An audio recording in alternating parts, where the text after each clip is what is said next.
good morning, good afternoon, good evening sa lahat. Welcome to my YouTube channel, Roselski TV. Guys, may re-reactionan lang tayo, no? Itong sinabi lang dito sa live niya, no? Sa live ni V, ano po. Pero bago ang lahat, ay pakisuportahan po muna ang ama ng Kalingap, Kuya Val Santos Matubang, Ate Edna Vlogs at Kalingap Rob. Pero gagamitin natin dito guys ay yung video ni Mambupil. Ano po? Ito ay kinuha natin sa kanyang pagre-reaction. Ano po? Ito po. Start na po tayo. Ngayon, medyo nagsasalita na, pero nakakang pa din. Tuloy. Ngayon, sa lahat ating mga minamahal viewers, mamaya po, pakiclick naman po ng thumbs up. Pakiclick po ng thumbs up. Ano po, bago tayo matapos sa video na to. Ano po, salamat po sa inyo. Ayun, yung iba, dito na lang kayo manood. Kung ayaw nyo manood, Pambira ito si Mambupil. kung ayaw nyo raw manood doon sa live ni P, ay dito na lang kayo manood kay Mambupil. No? Yun ang sabi ni Mambupil dito. No, guys? Pero hindi naman daw niya pinopromote na huwag panoorin doon sa channel ni Beyonce. Pero hindi ko pinopromote na huwag panoorin. Kasi bad naman sa ko lang ako dito, Beyonce. Mas napakasama ko naman kung hindi ko naman ipopromote. Ano po? Okay. Ano sabi? Wait. Ano sabi dito? Ano sabi? Okay, go. Bilis po, nawawala tayo. Bakit manood pagka ganito? Ako lang ako dito, Beyonce. Mas swerte po ako sa kanila kasi swerte daw ng magulang sa kanya. Kaya sabi niya mas swerte siya. Nung nalaman nila yung nangyari. Ano? Kahit Grabe guys, lagi na lang parang pinanghuhula ang mga viewers doon sa kanyang gustong sabihin. Pero hindi niya masabi-sabi. Pero di ba? Yun yung napapansin ko eh. Bakit hindi nila diretsahin kung talagang mayroong nangyari ba na masama? Di ba? Siguro ako mismo magiging baser ako ni Binata kung talagang pangit na sobrang pangit ang ginawa sa kanya ni Binata. Di ba? Bakit hindi nila madiretsa itong mga paratang nila? Guys? Alam nila, siyempre, mapabawas mo po yung tinaan. Kung gano'n naman po yung sitwasyon po, agad doon. Ano to? Kung gano'n naman po yung sitwasyon doon, ano yung gano'n? Diba? Bakit hindi nila mabanggit, guys? At saka, saan yung doon? Sa Kalingap ba yung tinutukoy mo, V? Bakit? May pinakita bang masama sa iyo ang Kalingap? Hindi ko maintindihan na sinasabi, guys. Ano mas... Pambira to sa Mambupil, Parang hindi siya sanay, sa mga ganyan, yung mga paligoy-ligoy na pananalita, Paligoy-ligoy kasi itong si V, Hindi nila madiretso kung ano ba talaga yung gusto nilang sabihin, di ba? Kaya, ang mga viewers nalilito din, Ewan ko lang kung nalilito yung mga viewers niya, Hindi natin alam na gets nila itong gustong sabihin itong si V, Sinasabi? Biglang nasulpot kasi ang salita. Swerte daw ng magulang niya sa kanya, kaya sabi niya maswerte siya sa magulang niya. Dahil nung nalaman daw yung nangyari yung sitwasyon, hindi raw... Siguro ang ibig sabihin dito ni V, may nag-comment kasi dahil maswerte daw yung mga magulang ni V. Po? Pero ang sagot ni V dito ay mas maswerte siya sa mga magulang niya, Yun yung pagkakaintindi ko sa sinabi ni V. Diyan, hindi raw nabawasan ng alin. Ayun, hindi ko na maintindihan. Sige, tuloy. Kaya mas maswerte pa rin ako sa magulang ko. Tapos, bakit may sinasabi si Nanay Hansel? Yung pera yun. Pagkakapalan na ng anak mo yung kasalanan. Ang sabi ni Nanay Hansel, aanin mo naman daw ang pera. Aanin mo yung pera kung ang kapakanan naman ng anak ang masisira ba? Ang sabi niya, guys, pakiulit nga natin. Kung kapakanan ng anak mo, anak kasalalay. Oo. Ayun, kung kapakanan ng anak ang nakasalalay. Bakit? Ano ba yung nangyari talaga? No? Na pwedeng sumira o pwedeng may masamang mangyari sa kapakanan ng kanyang anak. Ano ba talaga? Ano ba talaga yan? Nanay Hansel or V? Sabihin nyo na kasi kung ano yung gusto nyong sabihin. Hindi kasi kami naniniwala hanggat hindi malinaw yung inyong binabanggit dito. Hanggat wala kayong nilalabas na resibo na talagang may nangyaring masama, may ginawang masama sa inyo, no? Dapat ilabas nyo yan. Ay, may punto naman. Ano mo nga ang pera kung kapakanan ng anak mo, anak kasalalay? Ano po ba yun? Yung kapakanan ng anak. Diba? Pati si Ma'am Bupil nalilito O, ano ba nga ngayon? Ano yung kapakanan? Ano yung pati kapakanan ng anak masisira, madadamay, di ba? Ano po ba yun? Oh, dapat pag nagsasalita, sabihin mo nga, ganito, kapakanan ng anak ko ganito, ganyan ang Yes, oo, dapat malinaw. Detalyado yung mga binibitawan dapat nilang salita dito.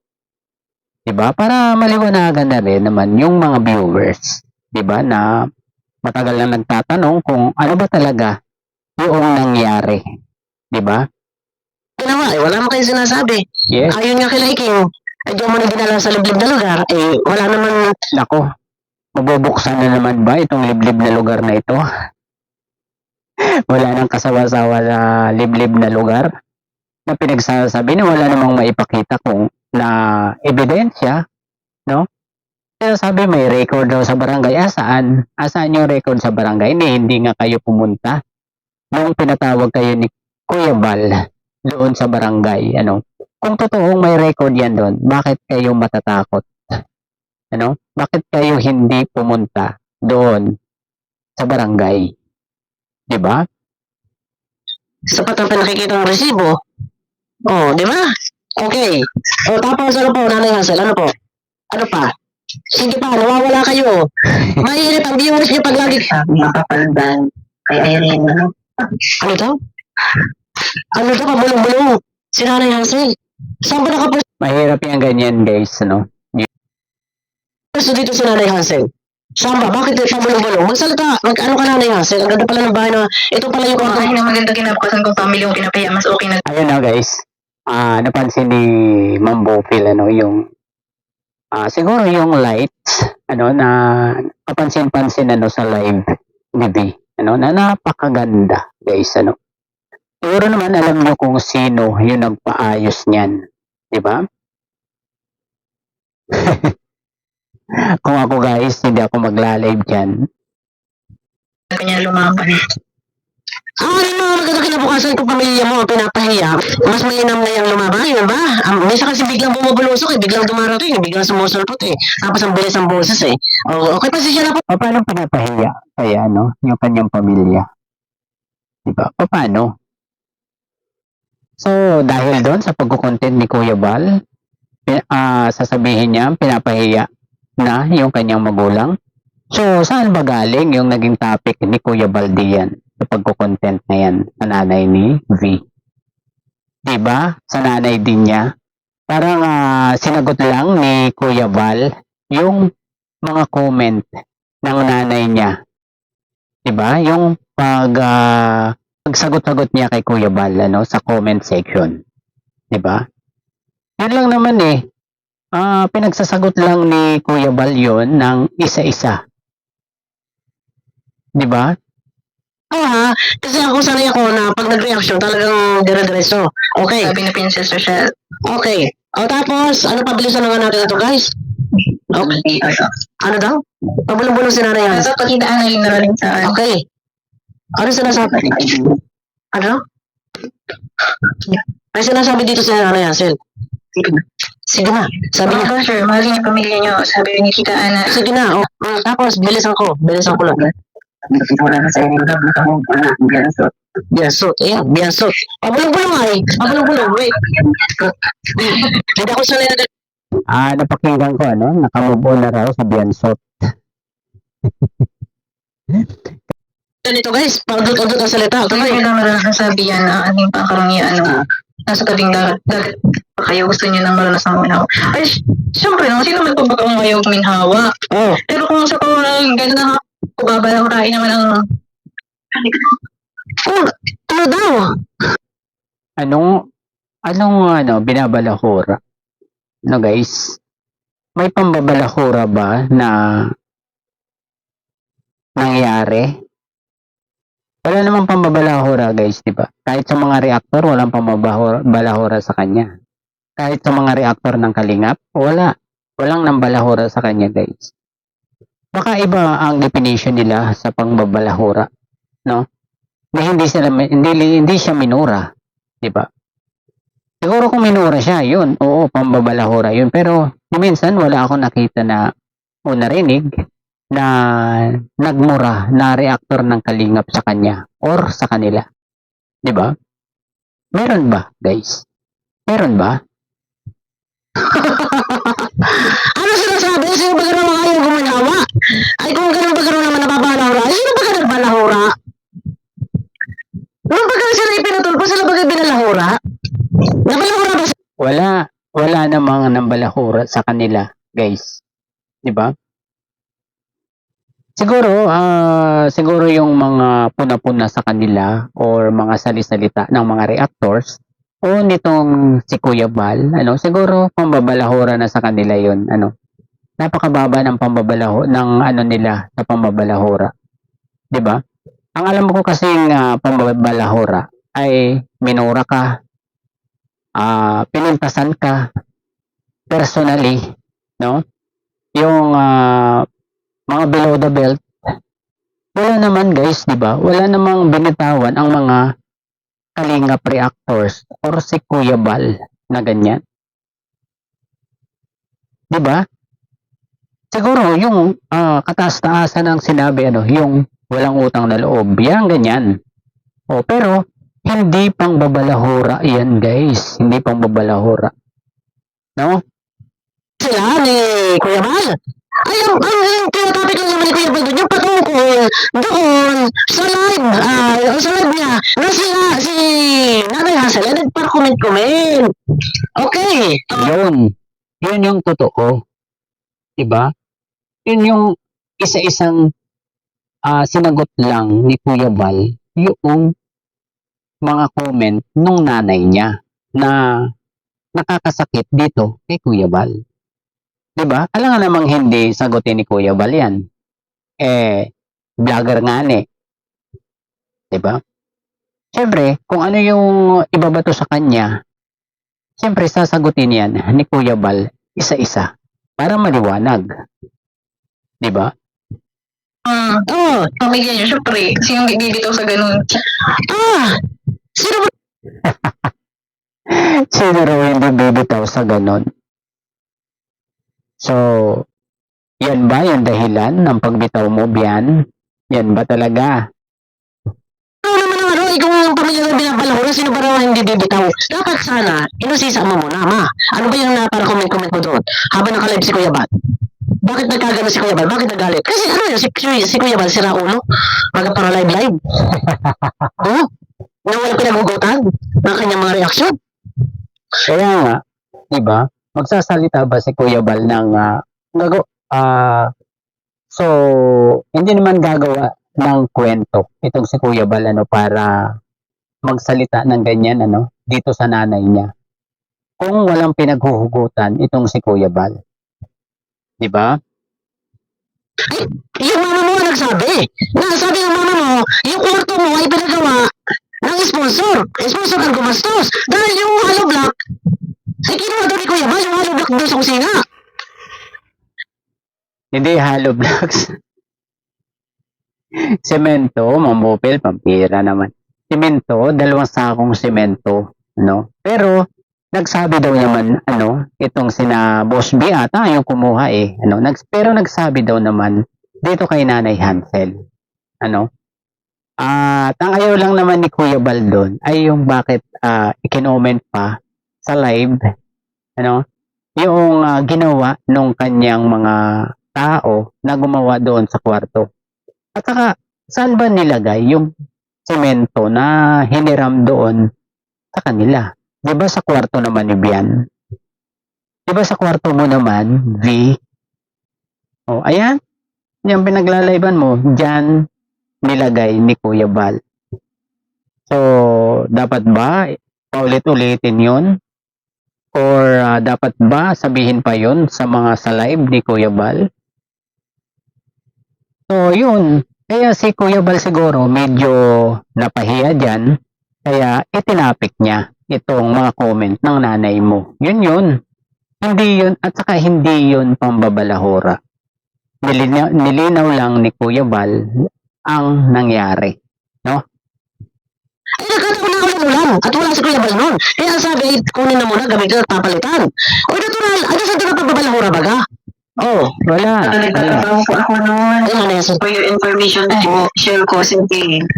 Sabi ni nanay ha, sabi siya kasi balikan natin ha. Sa naman ang pamilya niyo, syempre, sino bibitaw sa ganun. Tsaka, Oh, ito si nanay Hansa. Tsaka, nagtatrabaho po ako noon. nagtatrabaho po ako noon. For your information For your information, po, share ko simple. Kahit po kami naglalabada ay kahit po kami naglalabada ay ko, kumakain po kami ng 3 beses sa isang araw. kumakain po kami ng 3 beses sa isang araw. Yan. Yan ang sarap din natin. So, puro kasinungalingan yung pinagsasabi nila kay Kalinga Prab nung kasalukuyang binablog sila. Na minsan hindi na sila kumakain mag-asawa. Basta yung mga anak lang ang makakain. So, pagsisinungaling yon, Nanay Hansel. No? Lahat siguro kami ng mga sumubaybay sa vlog sa inyo ay alam yan. Na sinabi nyo na minsan hindi na kayo kumakain mag-asawa. No? At para lang sa mga anak nyo yung pagkain nyo. 'Di ba? O ay ano ngayon itong sinasabi mo na kumakain kayo kahit kayo naglalabada dati. Kumakain kayo ng 3 beses sa isang araw. Ang bihira, puro pa pagsisinungaling pala yung mga pinagsasabi nyo nung maraang araw, no? Ang mga nakaraang vlog sa inyo ni Kuya Kalinga Prab, puro pagsisinungaling pala yun. Kahit naglalabada. Ayon kay Hansen, kahit naglalabada ay kumakain ng 3 beses sa isang araw. Tapos, Ang pinagpapaguran ko po yun. pinagpapaguran. Mabuhay ang mga anak ko. Pinagpapaguran ko po yun para mabuhay ang mga anak ko. Okay, tapos, Diba? diba, okay? Parang hihing. Ano raw? Kung sa pong may lumapis na tumulong. Hindi po kami nangihingi. Kung sa po may lumapit at tumulong, hala ka. Ito na nga Mabuhay ang mga anak ko. Pinagpapaguran ko po yun para mabuhay ang mga anak ko. Okay, tapos, Diba? diba, okay? Parang hihing. Ano raw? Kung sa pong may lumapis na tumulong. Hindi po kami nangihingi. Kung sa po may lumapit at tumulong, hala ka. Grabe guys. Nasasabi na talaga nila ito ngayon. 'Di ba? Hindi daw sila nanghihingi. Kusang may lumapit at tumulong. So, idiretso pa po natin para Ito na nga Hindi kami nangihingi. Kung sa lumapit at may tumulong, ay hindi mo na po kailangan sabihin ito na hindi kayo nangihingi. At kung sa may lumapit at may tumulong, bagkus sabihin na lang po ninyo, ay di salamat po, ngayon kami maganda na po ang buhay, ay salamat po sa tumulong. Kayo, huwag mo sabihin hindi po kami nangihingi. At kung saan na lang lumapit at may tumulong, bagkus nga. Ngayon po ay kami ay maganda na ang buhay, salamat. grabe guys, parang kasalanan pa nung lumapit sa kanila para tulungan sila. Parang kasalanan pa ng Kalingap. Grabe, iba na talaga guys, Iba na talaga ang mga sinasabi nila ngayon. Kasi nga, ayan na sila. Talagang nagbago na. 'Di ba? Ang lahat talaga ay nababago ng pera. Di ba guys? Parang itong sinasabi nila ngayon, parang kabaligtaran ng mga sinasabi nila noon. Di ba?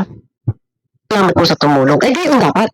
Hindi naman po kami humingi ng tulong. Sila po yung lumapit sa amin para tulungan kami.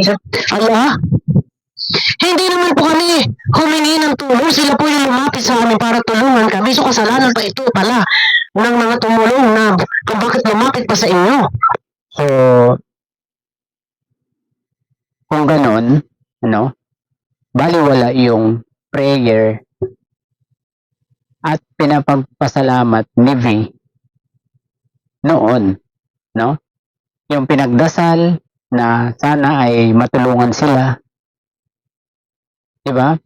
Yung pagpapasalamat dahil nakita sila ni Kalinga Prab, so baliwala na yun dahil dito sa sinabi ng nanay ni V, diba? Hindi daw naman sila nanghihingi ng tulong at kusang may dumating para tulungan sila. Di ba pwedeng yun yung sagot sa dasal ni V? Hindi ba pwedeng ganun ang sabihin nila, guys? At kayo tinulungan. Hala, paktay tayo dyan. Ay, hindi pala kayo humihingi ng tulong. So, kusang may lumapit at nagtulong. Aray ko po Diyos, kurode. Eh, bakit ho gayon? Ayan. Ano pa sabi? Sige, huwag mo lang iiyak. Ayan, parang, huwag daw iiyak. Ay, nagsasalita man si nanay yan. Sasabi nga ni Bianca, sige, huwag mo lang iiyak. Ay, nagpapaliwanag na. Ipapaliwanag na ako. Ayun, nagpapaliwanag lang daw. Hindi na sila humingi ng tulong. May kusa lang daw lumapit at tumulong. Ay, sabi ko nga, hindi na kailangan sabihin na hindi po kami humingi ng tulong. Kayo po kusa.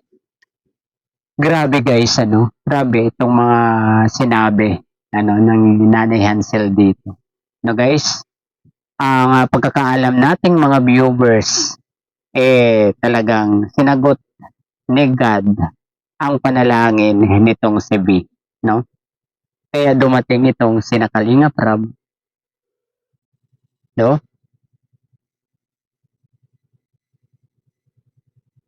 Nabaliwala lahat yan guys, dahil dito sa sinabi ni Nanay Hansel na to, na talaga, siguro hindi talaga nagdasal,